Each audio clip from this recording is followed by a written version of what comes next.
Assalomu alaykum hamkoroon aziz, a'zoyini guruhi Angur va bog'. Imroz 5 marti soli 2023. Sababi kori man ziyod bud, man dar bog'am kor kardan natonstam. Imroz omadam ke dar bog'am kor kunam, hashar kardam. Mana pisar xolam omade ast. Pisar xolam omade ast. Mana doktor az nohiyai Hisor az shahri Hisor omade ast. Mikhoad ki darахшинонӣ моро бинад. Мо дарахт мешунем, дарахти писта. Mana joy payvandash. Yak duta.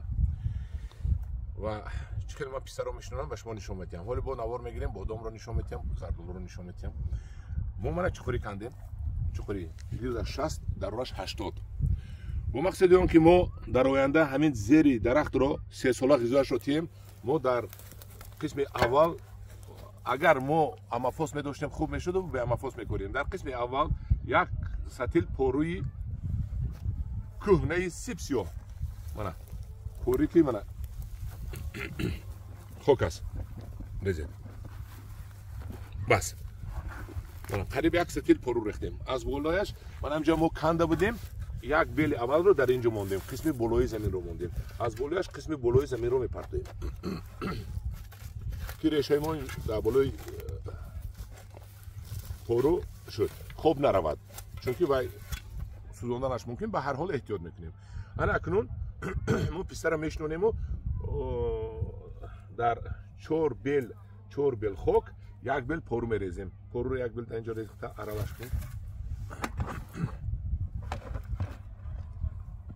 انا شد انا که امخته کنید خاکی روی زمین قطعی امخته کردیم ما پرو همون رو پرو نمایان شد این رو ما با مقصدی اون کردیم که پرو زیاد نشود و نسوزاند انا ما پیسته رو میمونیم و خاک رو چپا میکنیم خاک رو چپا کنید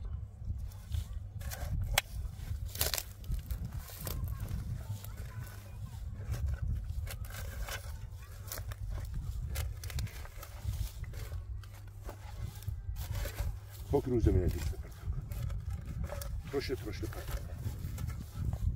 تو اونجا رو خاک رو زمین انا اونجا خاک رو زمین خاک روی زمین رو پس کنم که خاک روی زمین این غذادار است این با علفهاش اهمیت ندید علفهاش میمورد نمیبرد در قسم پایانی که اومدمش میمورد این خاصی سالی گذشته اینجا در پرو میشود خاصی سالی گذشته اینجا پرو میشود اینجا پرتیاتا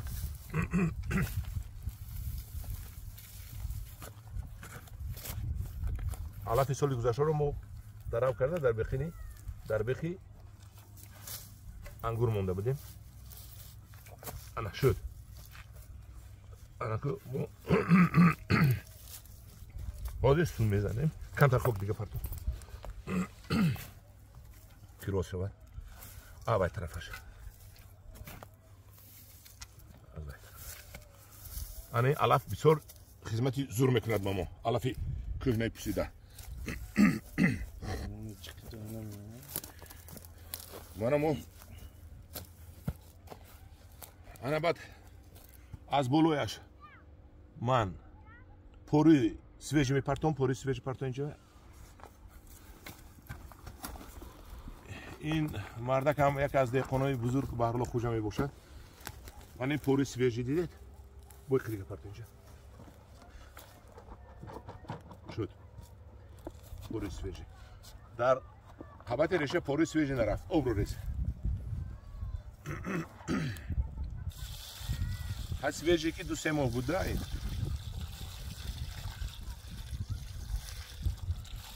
باز آب بیارید فرستانه تو انا هم دیاران عزیز ما یک سطل آب ریختیم من باز 2 سطل دیگه آوردیم خلاصه که یک 30 لیتر آب ریزیم یک چیز رو من به شما گویم که همین وقتی که پوری سویج رو میریزید از کنده دورتر کنید و کنده نرسد که مبادا کنده تان رو نسوزاند و این ریشه رو نمیسوزاند چون که این شیره اش میرود با پایان خودش ایستادگی تاثیرش در وقت آب موندن میرود بریز استاد میبرد تمام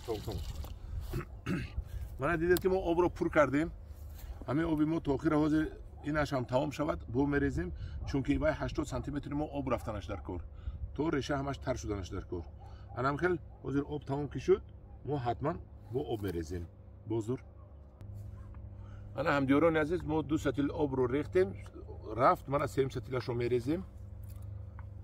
سیم ستیلش رو میریزیم. این سه ستیل اگر کیلوجش باشد اینش هم رود با یک ستیل دیگه 4 ستیل ریزد که همین